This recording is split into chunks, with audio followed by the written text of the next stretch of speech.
All right, welcome everyone to the January IGIC Lunch and Learn. Um, our presenter today is Hunter Ray, Technical Services Manager with Cloudpoint Geospatial, and he's going to be discussing a somewhat newer item that's around. However, everybody's seeing it a lot more. So he's going to be talking about arcade. So go ahead and kick it off.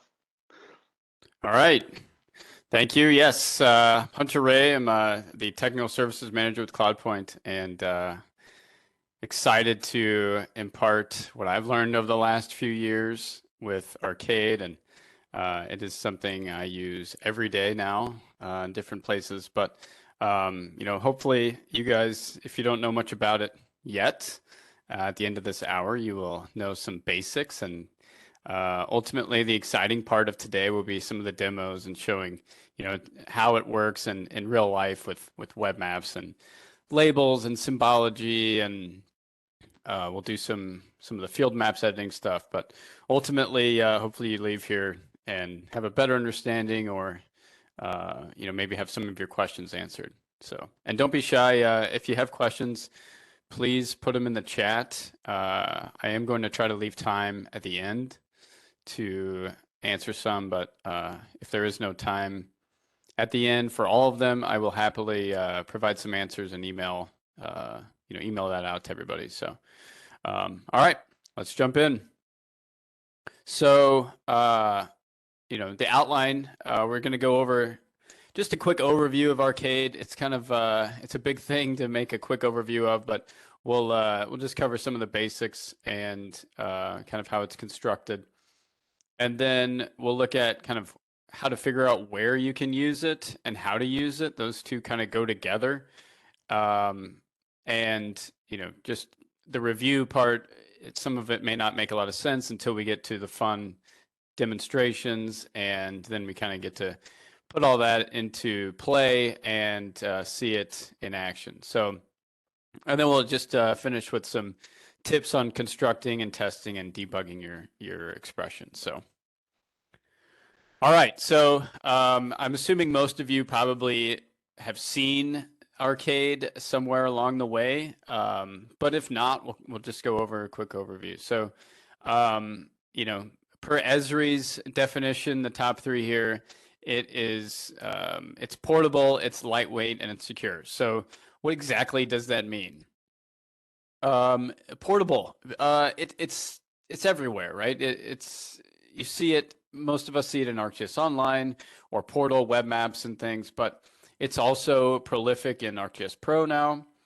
And if you have ArcGIS Enterprise, you might have seen it or used it with an attribute rule on something or some other piece in ArcGIS Enterprise. But it's everywhere. It's the functions are all the same. Now you can't use it the same in every place, and we'll go over that. But you can copy and paste this and use it interchangeably for the most part. So it's great, and it's lightweight, and that's the other big thing. It's relatively easy to execute as far as the browser or some of these other things. Now it can get taxing on performance depending on how you're using it, but it's lightweight, and it doesn't have a lot of functionality in the sense of something like Python, but it's lightweight and it does exactly what we want it to do, which is enhancing the user experience, the interface, and transforming our data and kind of what we're doing with it in the Esri realm. So it's secure, that it doesn't leave the applications that we're using it in.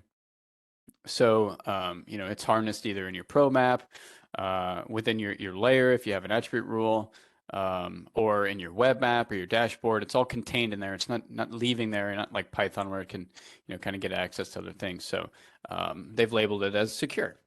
And for those of us that have experience with other coding languages, and although this is an expression language, it has the look and feel of JavaScript. So when they started building this out, they settled on, JavaScript. That platform was going to be the easiest to kind of mirror, and hopefully makes it easy for most of us to kind of figure out how it works and how to use it and set it up.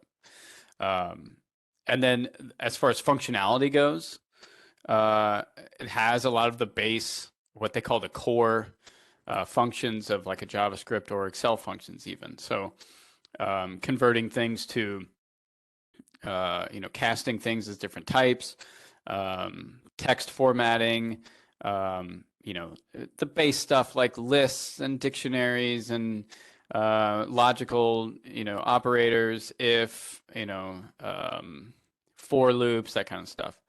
And then Arcade has its own set of profiles and function bundles. And that is really kind of the key thing that I want to cover as we get into this is you can use it in all these different places, but you can't use it the same in all these different places. So it's very important to kind of know where you want to use it and then go make sure you look up kind of what you can do in that realm. And then it'll make more sense on the next slide when we kind of get into this stuff. And then it doesn't replace Python, right? So that's the elephant in the room as far as Esri and automation and coding. Python is everywhere, and it's extremely, extremely important for certain things when you're working with GIS data, right? So, but although Arcade can do things like geometries with buffers and intersects and you can get these the feature sets, which are like tables of the data with or without the geometry. It is not replacing Python. Some of the things it can do are great, but they're slow compared to the Python realm. So, but it's good to know that we'll cover some of the things it can do, and you're probably, if you know Python, you'll be saying, well, I could do that in Python. And sometimes you have to decide which one's going to be better. But all right, so where to use it. On the left side, we have sort of the bigger, places you can use it: ArcGIS Online, ArcGIS Enterprise. If you're into the custom app development, the runtime SDKs. And then another big one, if you are into custom app development, would be the ArcGIS API for JavaScript. In that JavaScript API, you can do a lot of the same things. If you're going to pick one to compare it to, anything you can do in ArcGIS Online. You can kind of, if you're building an application or something. So, and then on the right side, it's kind of like, hey, that's great, I can use it over here, but what can I actually use it with? So, common, probably the top 3 things that at least I use it in all week long is symbology and labels and pop-ups.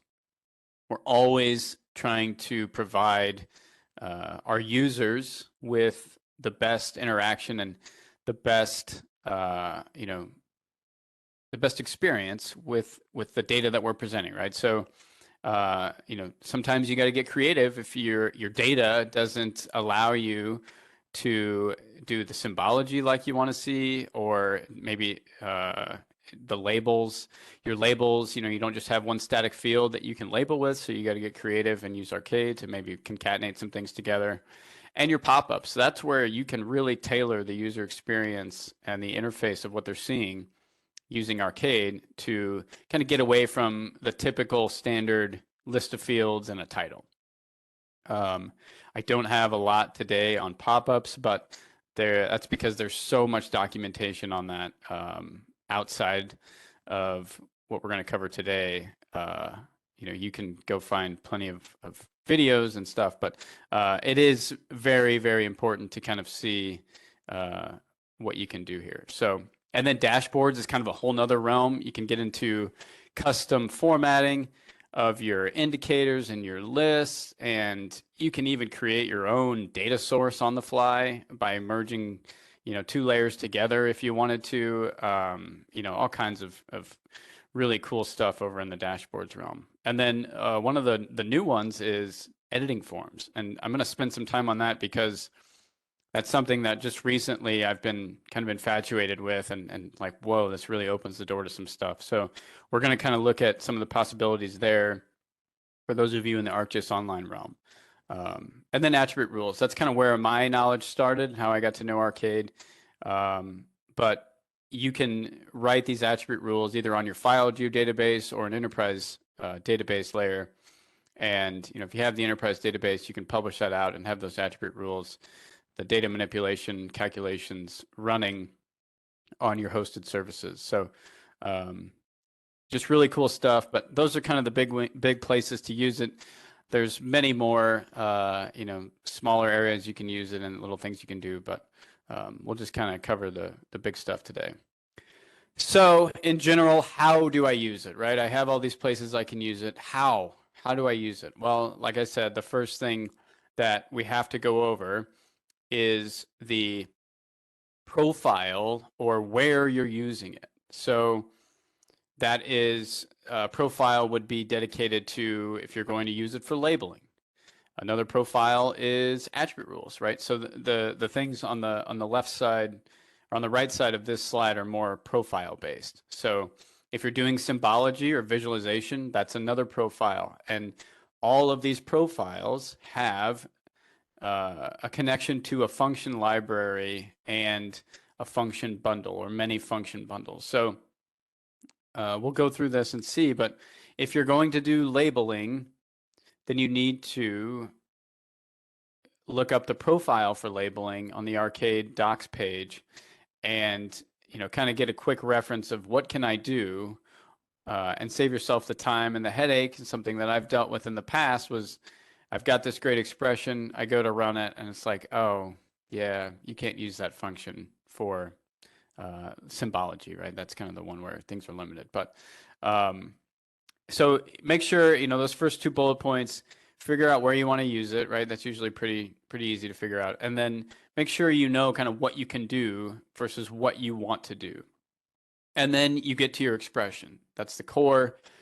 Your expression is going to use global variables, and global variables are, in a sense, Arcade's global variables, not like a Python variable where we would call it global and you can use it throughout, but a global variable for the Arcade expression language. So if you've seen Arcade before, these are the most common one is the $sign feature variable that gives you access to a specific feature and the attributes of that feature. Your expression is also going to have user variables. So we're going to define our own variables. That's very common. It's very hard to have an expression without one. You can, but it's making your own variables is going to make things easy to understand and fix later. And then functions and logic. So you have some defined functions you can use that Arcade has. But you can also write your own functions, which is really cool. And I'll show an example of a very common one that Arcade doesn't have, but you probably need to use more often than not. And then you can have logic. So if statements, for loops, there's a when function, there's some other things that we can go through and add some logic, save yourself the headache of doing some things manually. And ultimately, you get your output, right? So your output is going to be the return of whatever you want and make things look nice or transform the data. And that's when you finally get it to work. It's so exciting. So, all right. I'm going to jump into demos because, let's be honest, that's always the most exciting part and where I think most of us learn the most, seeing it in action. But that's also going to give me the ability to kind of cover some of these things I've talked about more in depth. So I need to get out of this, and so I'm going to start in the ArcGIS Online realm, and we're going to start with just a basic web map. So I have this web map here. I've used it for some other demos. It's just the idea of inventory of trees in my location, my area. But this, the inventory of assets kind of propagates to kind of whatever you want to do. So hopefully most of you can resonate with this idea of going out and mapping an inventory of something. But it also gives us the ability to kind of see what are some of the ways we can use this in the web map. If you're still using Map Viewer Classic, not some of these things are not going to work. You do have access to some things, but with Arcade and the newest functionality, we're going to always want to go to the new Map Viewer, and I guess it's just the Map Viewer now, but we're going to focus on that and just kind of show how that works here. So. All right, so the first very basic thing is, and a good place to start is a label, right? I've got my features. You can see here, I've got these yellow dots, and they don't have labels. I want to put some labels on them. Now, if I scroll out, I do have a label set for further out extent, but as I zoom in, a lot of times I want to see things a little bit differently if I'm up close.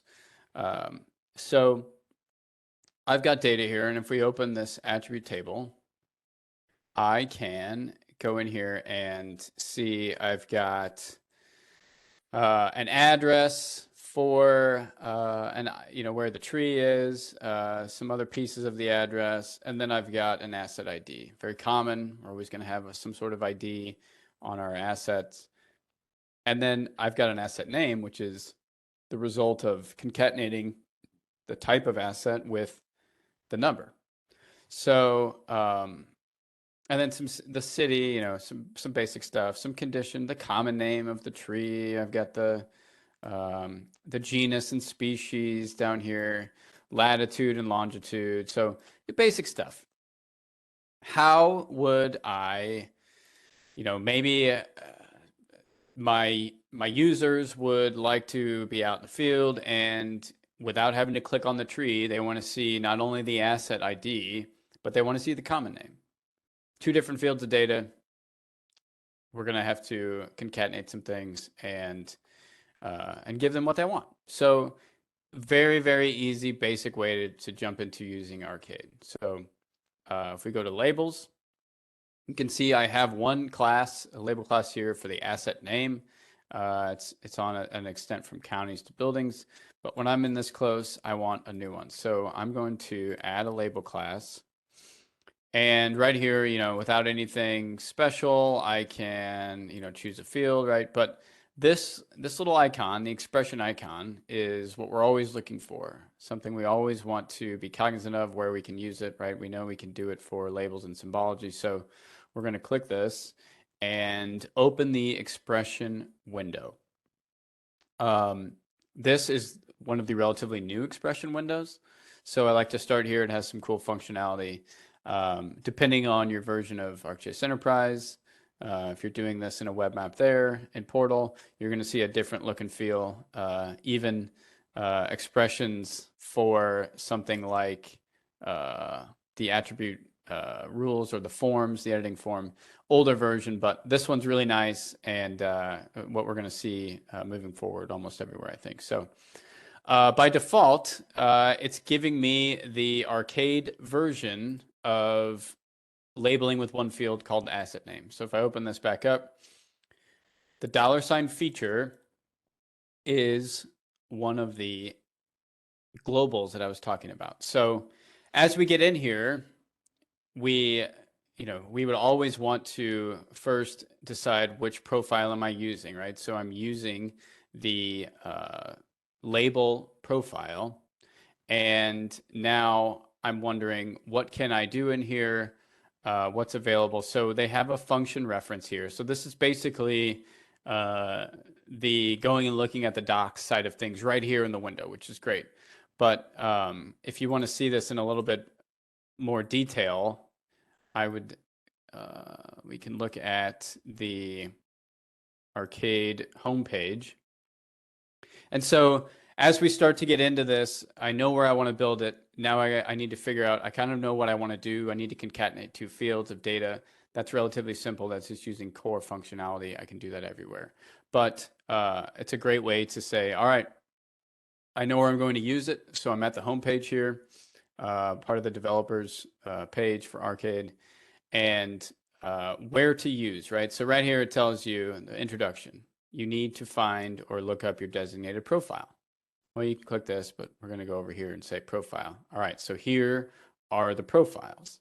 This is where you want to be making sure you can do or use certain pieces as you figure out where you want to use it. So we're going to scroll down here, and we're going to look at the labeling profile. I'm going to open this, and now just like any of these other ones, it gives me a context. So this profile was created for use in these places, right? So basically everywhere. We're using it in ArcGIS Online, but labeling is something that happens in all of these different areas. So the variables, this is kind of the global variables we were talking about. This one gives us access to the $ feature global.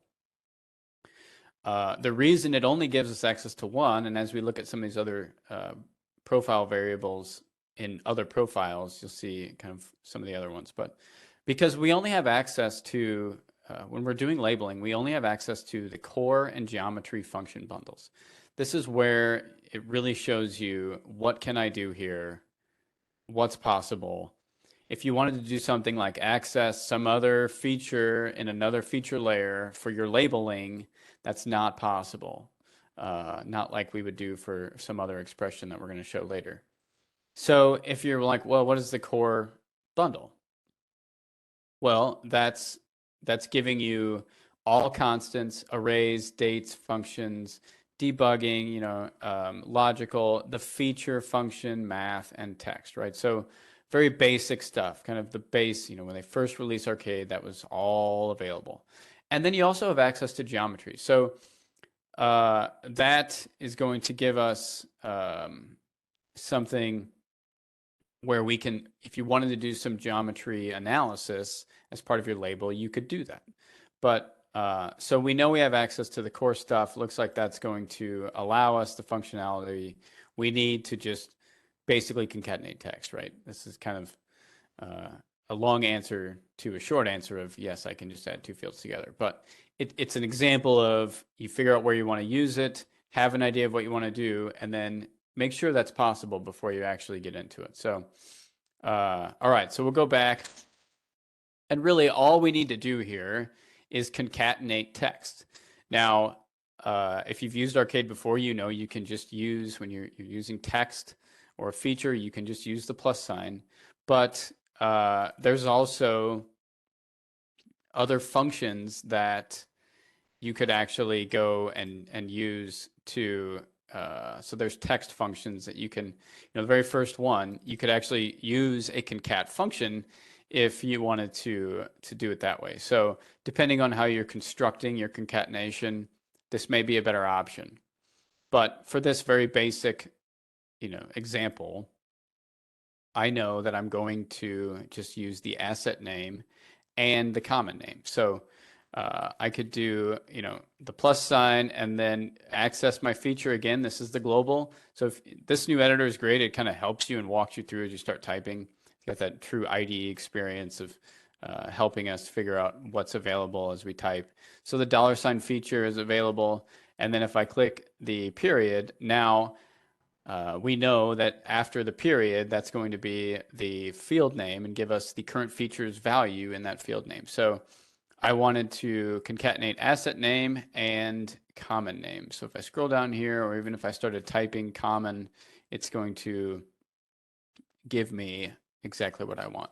So always give it a name so that you know what it's doing later. So we're going to say asset name / common name.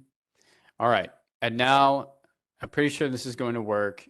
I've got something weird going on here where I'm seeing two different ways of doing the same thing. It's typical Esri fashion. These are both doing the exact same thing. You can actually type the dot or the period and then the field name, or you can use brackets with the name and quotes. To each their own. But anyway, we're going to run this.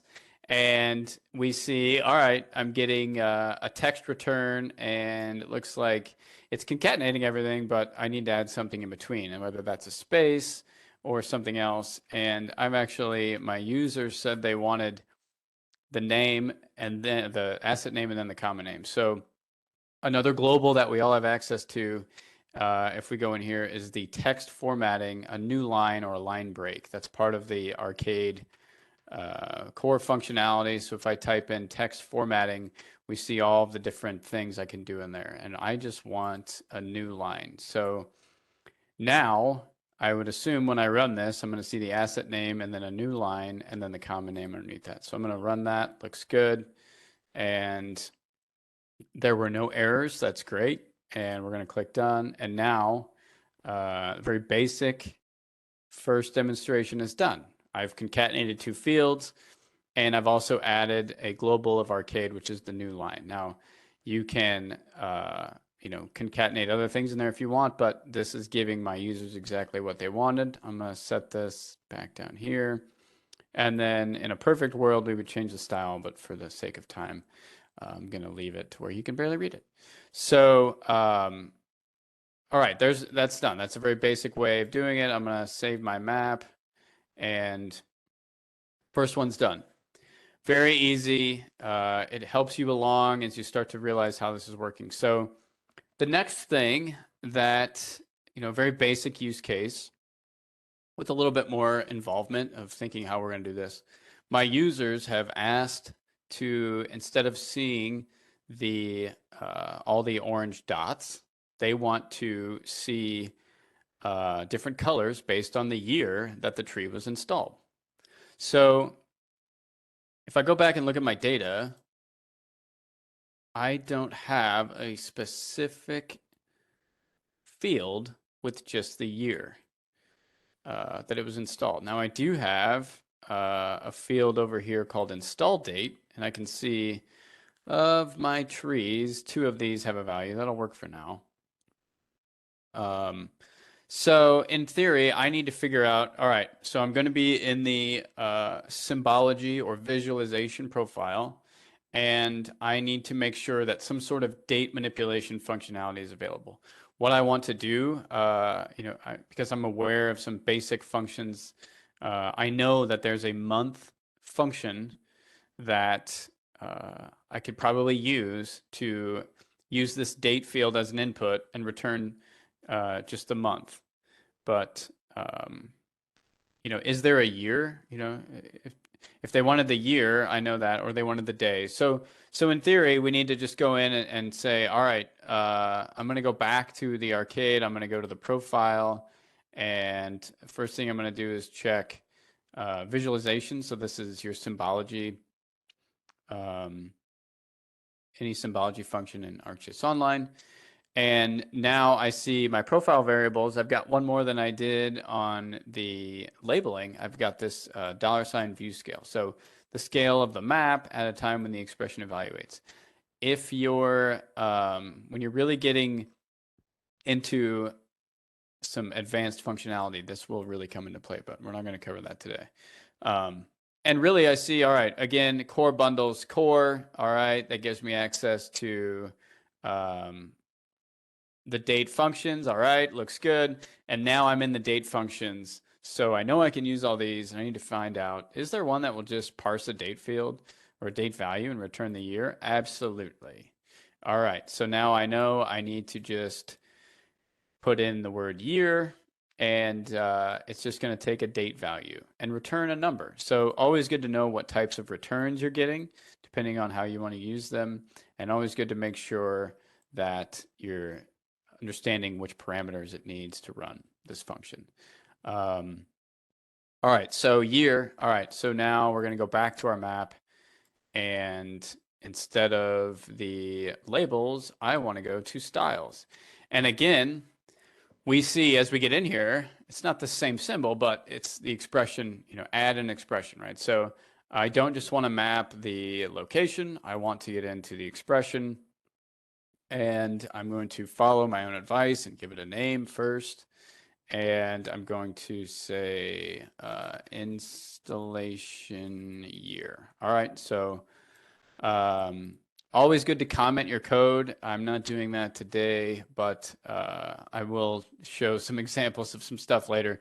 Always good to comment because you never know when you're going to come back to this months, years later. And even if you're the author and you go back, you're going to say, man, I wish I would have wrote some notes because I don't really remember what's going on or why I did it that way. So always good to comment, but for the demo here, I'm going to get rid of those. So in theory, all I need to do is access the feature, the installation date value for each feature, and read that into just a year and return the number, right? That would, in theory, we saw my attribute table had one in 2003 and one in 2004. So we're going to expect to at least see two different values for year.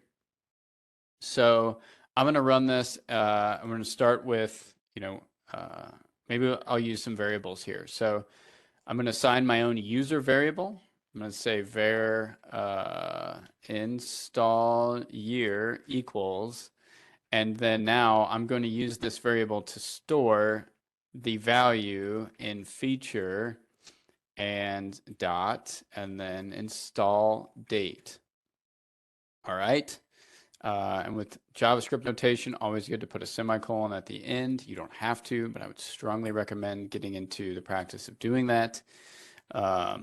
So that var, my own variable, the var, we're using that. And now I have the ability to use install year in the date function. So again, if I didn't want to go to the function list, I can always go in here and I know the name, or I think, hey, maybe there's one called year. I can type that in. I see, oh, wow, I have actually two options. Which one do I need? Well, with this new editor, you don't have to go look at the docs. You can see, hey, this returns the year of the given date based on the 8601 standard or the calendar. Okay, cool. Do I really need that? No. I might, it'd be fine, but I'm just going to keep it simple. I'm just going to use year, the year of any given date, right? I'm giving it a date, so this is perfect. This is exactly what I want. So they even give you an example here. If you want to return the current year of right now, there you go. It's right there for you. But I want the year of the date value of my date field. So something that's always worth noting is that it is not case sensitive. So unlike anyone that's using Python is very case sensitive, Arcade is not. So if you don't like having to capitalize things or keep things lowercase, Arcade's for you. But so we're going to call that year function.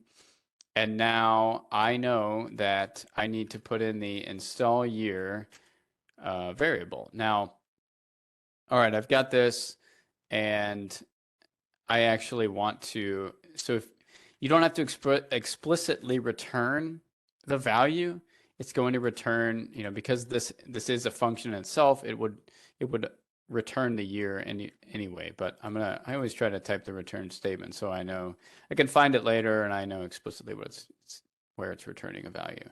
Now I'm going to hit run because it's always good to test before we apply.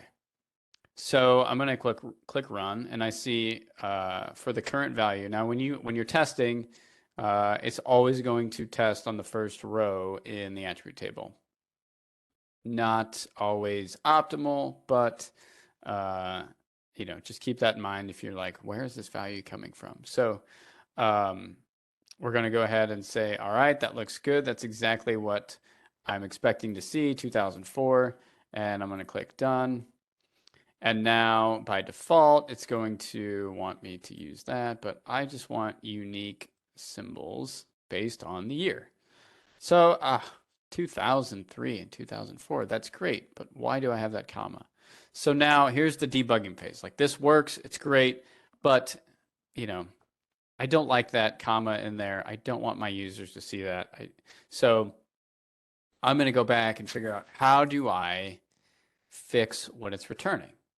Well, I know that I can either, change kind of the way this is formatted by, for the case of this symbology, I don't care if it's a number or a text field. So as I get into this, I'm like, okay, well, I think, I know there's this text function that allows me to input a value and then format it on the other side. That's great. That's exactly what I want to do. Now, which one of these format options do I want to use? Well, if you are formatting a date to a text, you can actually use a very specific format operator here that says full year.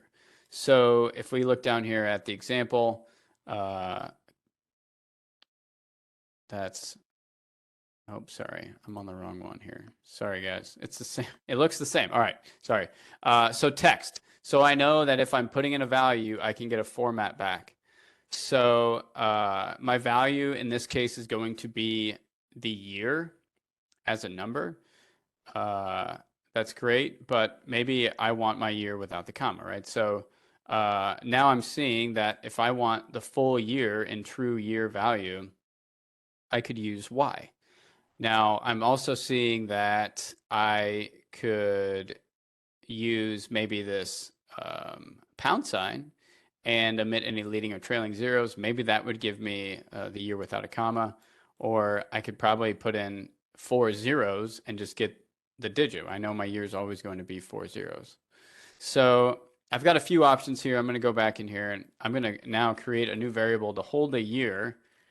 And now I'm going to, you could just return the text, or you could actually have another variable to hold it if you wanted, but I know that this text is going to take the year, the return of the year function as my input, and in quotes, I'm going to put what type of value I want to see. Now, uppercase Y was the value for the full year. So we're going to go ahead and run this, and oh, that's too bad. It doesn't know what the pattern Y is. Well, what if I do 4 numbers? Is that going to work?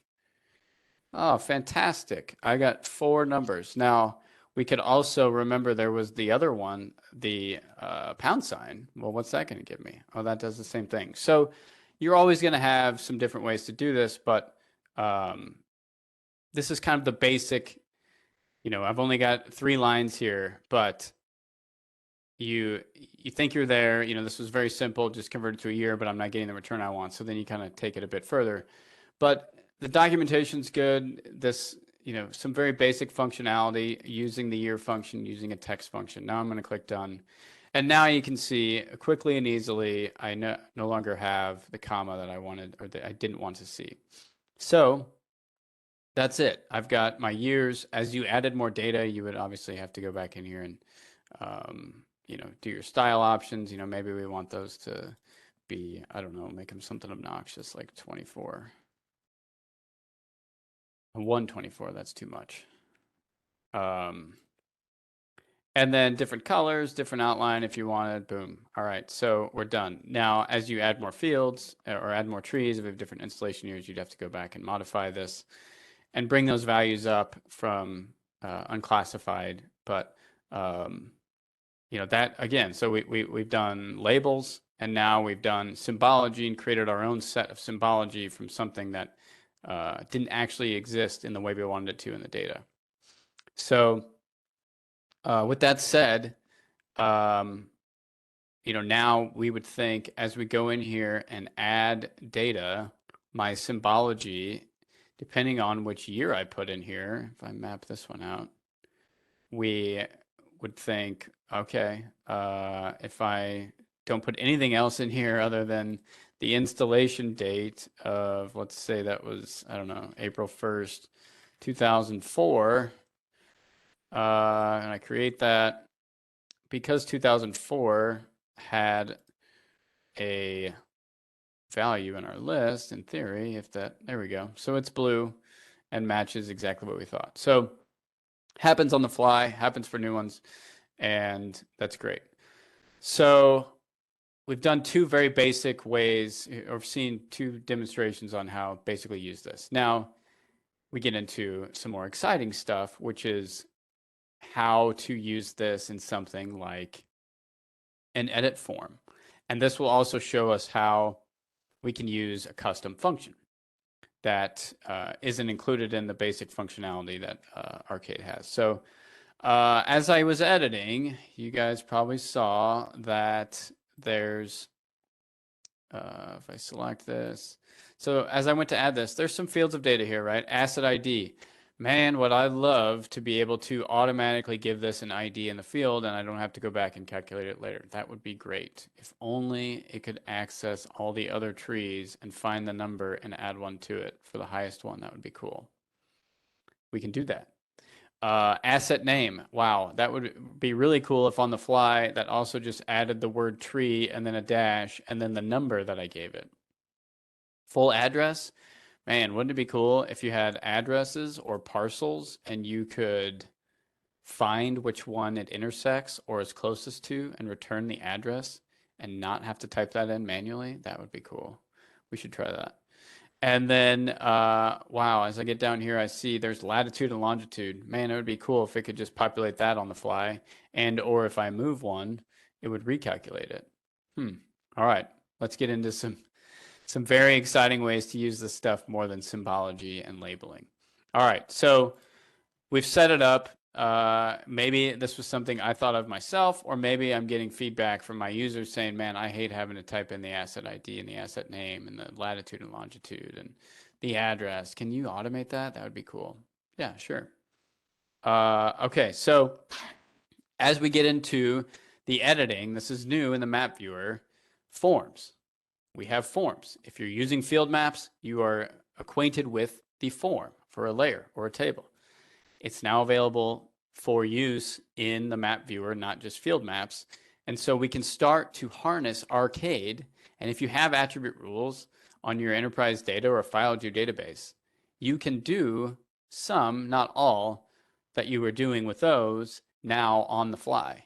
And this will propagate to use in field maps and editing in the web map and editing with the Experience Builder editor widget. So this is really the cool new stuff that is very exciting, and maybe will give those of you that haven't dove into Arcade and had to use it, maybe this is where you're like, all right, that's great. I need that. I need to start using Arcade. So, all right, the first one was asset ID. This is a more involved one, so I'm going to move quickly through this.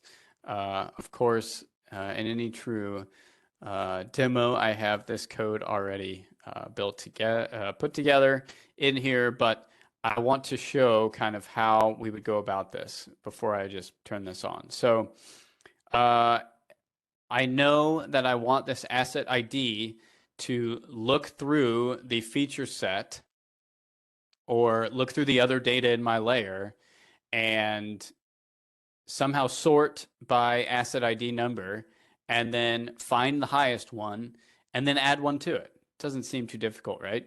Well, per what I'm preaching here, I would caution you to first go to the profile, look at form calculations, and make sure that those basic steps, and the steps you need will make more sense as you write this more. Make sure that you have access to what you need to do. So I know I at least need the $ feature because I'm adding to the current feature. I need the some sort of layer access to get to the layer with all the other tree points in it. I'm going to need the feature set. So I've got those. I can see that here. And I'm going to need to do some basic math, right? That's core stuff. That's not a big deal. But my two that I'm wondering about, $ feature, a map, getting the feature set, right? So you can use layer if it's on the same layer. You can use map if it's a different one, and we'll see that when we look at addressing on the parcels layer. But for now, I know I'm just going to keep it simple. I'm going to use the layer that's already in the map, this layer, and go ahead and see if I can loop through the feature set and do what I want to do. So I could spend 20 minutes on this one alone, but I'm just going to quickly kind of go through and show you guys how it's possible. So I'm going to open this up, and if I go to edit here, and I should show you, if you don't have any already, you can just click add expression, and maybe that'll be easier. We'll do that. I'll bring this over. I've got a copy over here. Adding a new expression. So we're going to say new asset ID. I don't think that's the name of the one I already had. Hopefully not. Maybe let's put demo. All right. So I've given it a name, and now I want to start figuring out, okay, I need to first look through the other tree features in this. So I'm going to just go ahead and copy and paste all of my text because I'm now seeing I have 15 minutes and this is not going to be enough. So here's in general what's going on. If the asset ID is blank or less than 0, sort the existing records of the other trees by asset ID, descending, and then get the first one in that return, and then get the number and add one to it, right? So the feature set by item, this is where we're using the feature set by name function. We're looking for a feature layer in our map. So the $map, that is the current web map. The name, so it's whatever name you've given it in the layer list. So, you can modify that at any time, but you need to be cognizant of that if you have something tied to it using the trees layer. So, and then this is where, so we have the name of the layer and the map, and these are the 4 pieces of the feature set by name, and then the list of fields to return. Now, as I said at the very beginning, it's a lightweight expression language, but it can be very slow, especially when using something like a feature set. So always, always, always return only the field or set of fields that you actually need to use. Don't just, you can return them all, but don't do that unless there's really a need for every field that's in there. You're not going to like the performance. It's going to be very slow, and users are not going to like it either. And then at the end of this, the last parameter of this feature set by name is, do you want the geometry of every feature? No, I do not. So I want to just return, basically I just want the attribute table, right? All I'm doing is looking at the current attributes. So now I've got the feature set sorted, and I'm going to order by or sort the return by asset ID and then a space and then descending. So now if I test this and I see, if I jump in here and return the fset sorted variable, so I made another, this is where you get into, it's hard to not make variables, especially if you want to figure out what you're getting along the way. So I'm seeing I have a single table returned with 2 columns, object ID, and so that's always going to come in your feature set return. But it's only returning the asset ID field that I wanted. And I've sorted on that, descending, so 6 is the highest number of my current asset IDs. That's great. So I'm going to return that. So now I'm going to use a new function, the next function, where I'm only getting the first row. So if you use this first, and the input is your table or your feature set, it's only going to return the first row. So since I've sorted, that gives me quick access to the first row in that table, which is the highest number. So its object ID is 7, its asset ID is 6. Geometry is null. I didn't want geometry. So when I do that, I'm going to get now a new variable called highest ID, and I'm looking at the first row and that first row's asset ID. So if I return this, I get something that I would expect to see, which is just the number 6. Now I have something to add 1 to and return to my feature.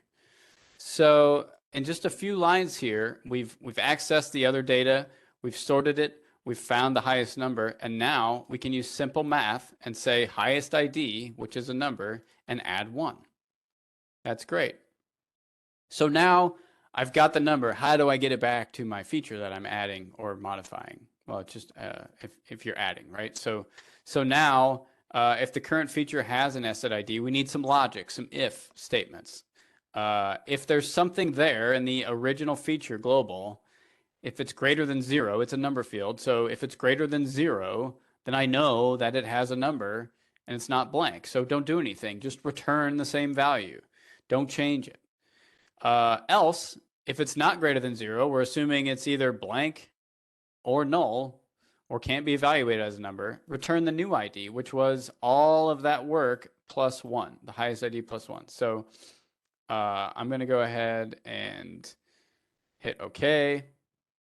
And I'm going to hit OK here. And now if I was in here and I added a new point, I'm going to put it on this tree and it failed to calculate. How about that? Of course, this only happens when you're demoing something. But, oh, you know what? It's because one of these doesn't have, it's because this one doesn't have I didn't give it a number.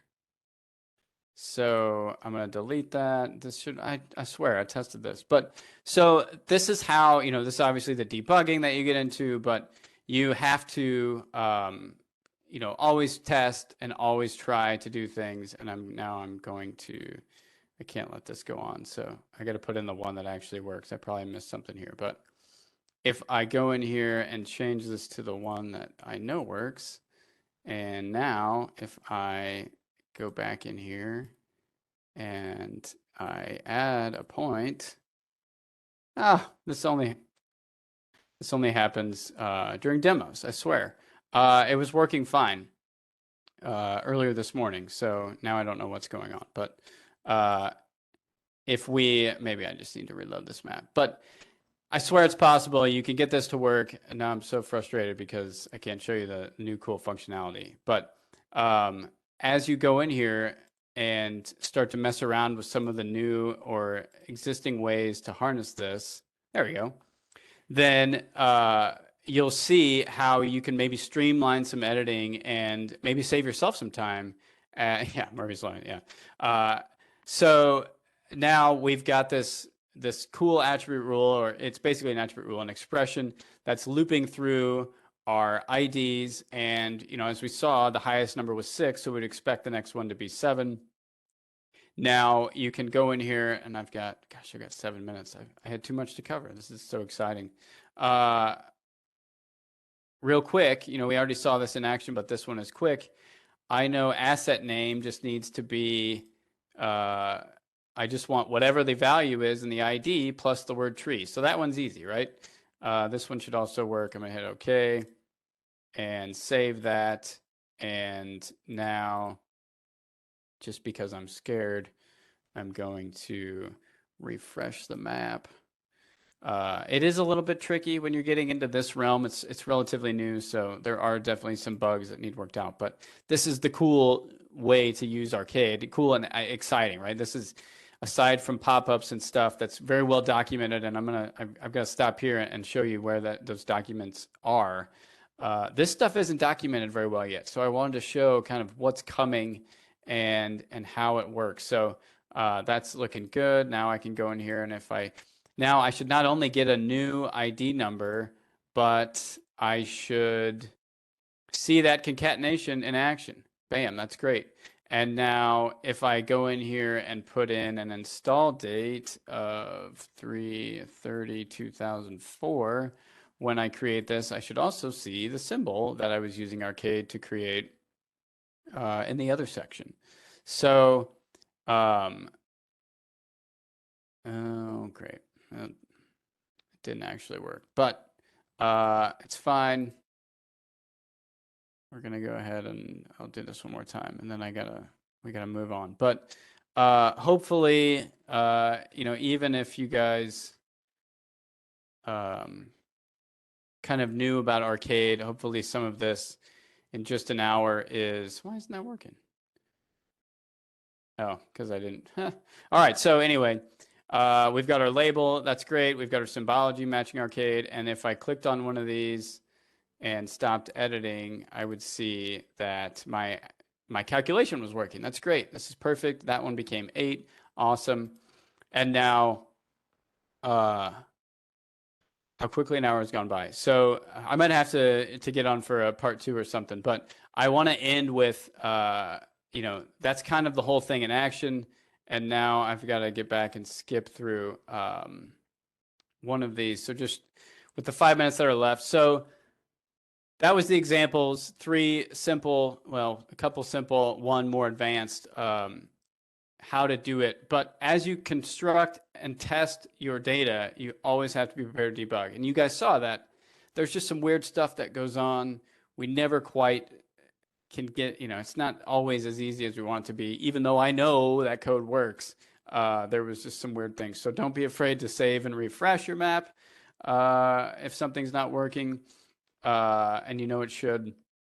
If you're getting a true return in your testing in that test window, then that's great. Like, there's something, it's maybe not the code, it's just something that can't be rendered, or it's not the right type of data that you're getting out of there. So something I did want to show, I'm always saving externally. So this, just the other day, I was preparing for this, and weird internet thing, ArcGIS Online was having some issues. I wrote this whole thing, the one I'm showing you, and when I went to test it, it froze, lost the whole thing. So I was kicking myself for not following my own advice.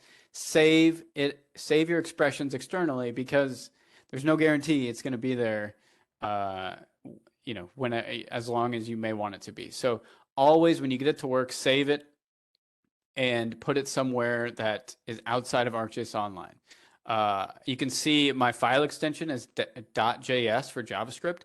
Because Arcade was built on JavaScript, it's great to save your files as .js. Now, it can be confusing when you're sharing files, and you can save it as text and just render it in here as, or you set the language view to JavaScript, and that will work too. But it's if you use a text editor, it's really nice to see some of the coloration and stuff for your Arcade somewhere other than the editor window. So I'm going to put that over here. So, and you can see the comments and stuff. Always comment. But if you're looking for help, your text editor doesn't understand Arcade. It doesn't know how to help you, or help you, complete a $ feature statement, or text formatting .newline statement.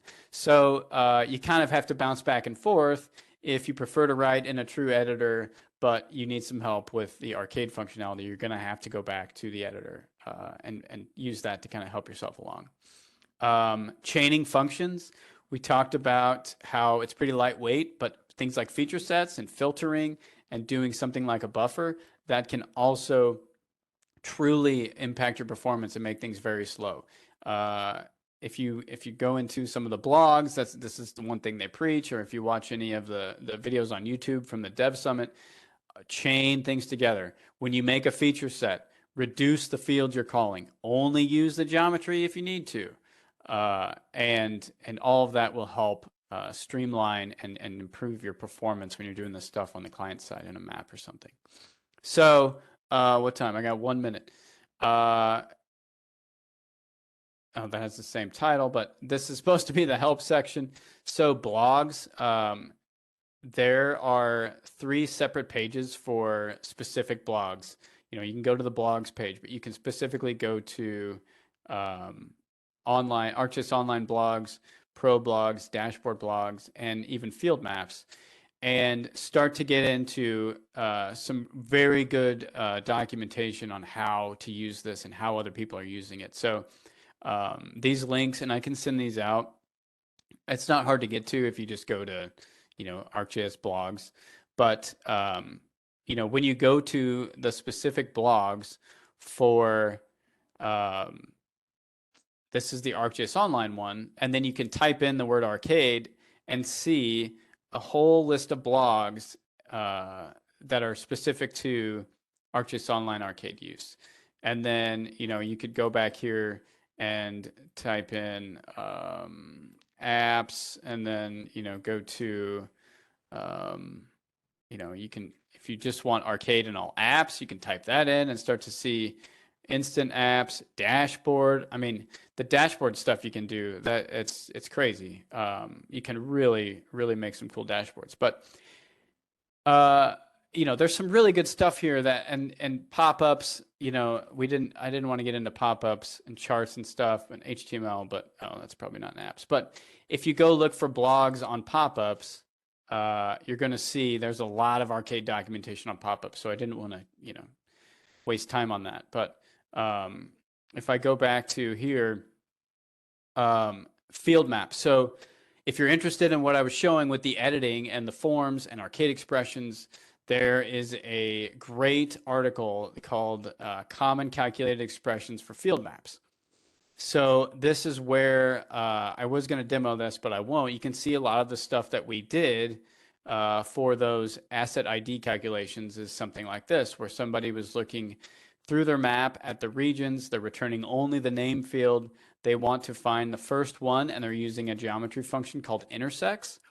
So if a point intersects this polygon, return the name and populate it into my form. Now I was going to demo that with you drop a point and it finds the nearest parcel and returns the address, but I guess I'll save that for an ITAG presentation. But one I wanted to show down here was here's a user function, and I'm 2 minutes over. I'm sorry, guys. Converting the lat long, or converting the meters in the web Mercator to x and y degree, or x and y coordinates.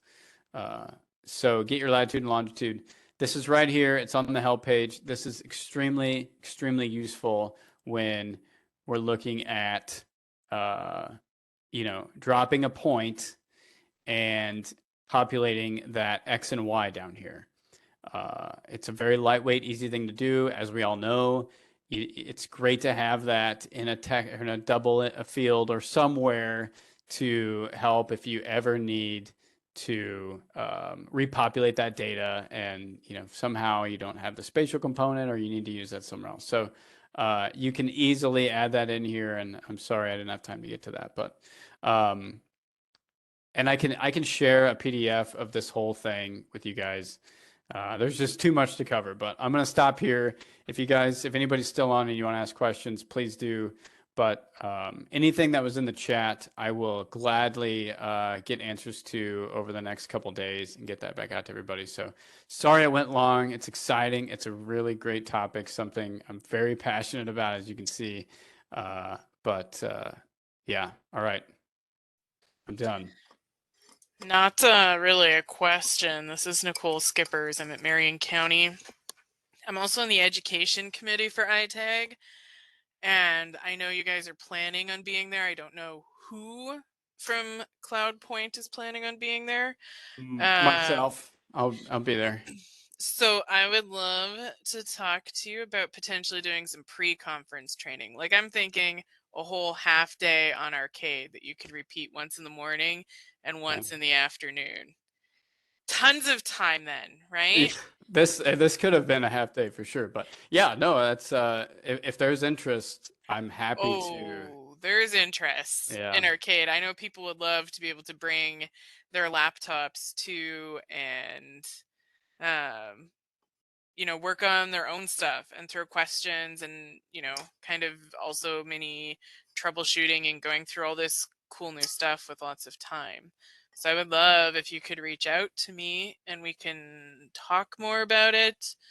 But I think that would be super awesome. Yeah, I'd be happy to do that. I think if anybody has questions, or if you want that, and maybe I'll also do a 1 hour presentation during ITAG too, but yeah, count me in. So I don't know how to get back. You can send all those links. You can just send to Micah, and then when she sends out the announcement that the video is ready to go, she'll go ahead and put all those links in that email. Okay. Yeah. Anybody on wants to ask a question? I've got a few more minutes, or I can answer some. The chat, if there was any. Oh yeah. All right. Yeah, I'm taking that as no question. So. Yeah, Right, it's a lot to cover. I have to move fast, but yeah, it's a good topic. So hopefully everybody enjoyed it. Hopefully you learned a little bit and increased maybe your excitement of what you can do with Arcade. All right. Well, thank you, Hunter, for presenting. I think everybody got a great deal out of that. Yeah, that's good. I'm looking to see what February's is.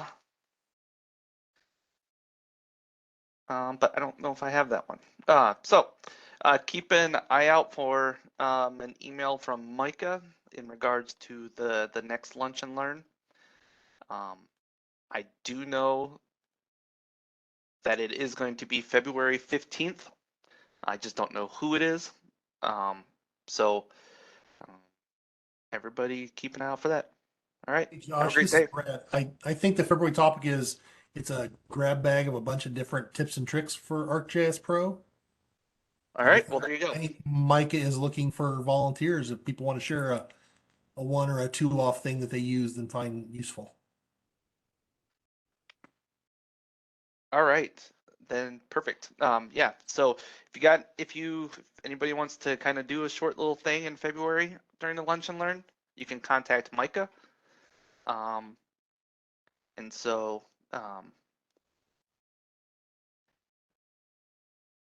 that is all. Everybody have a great day.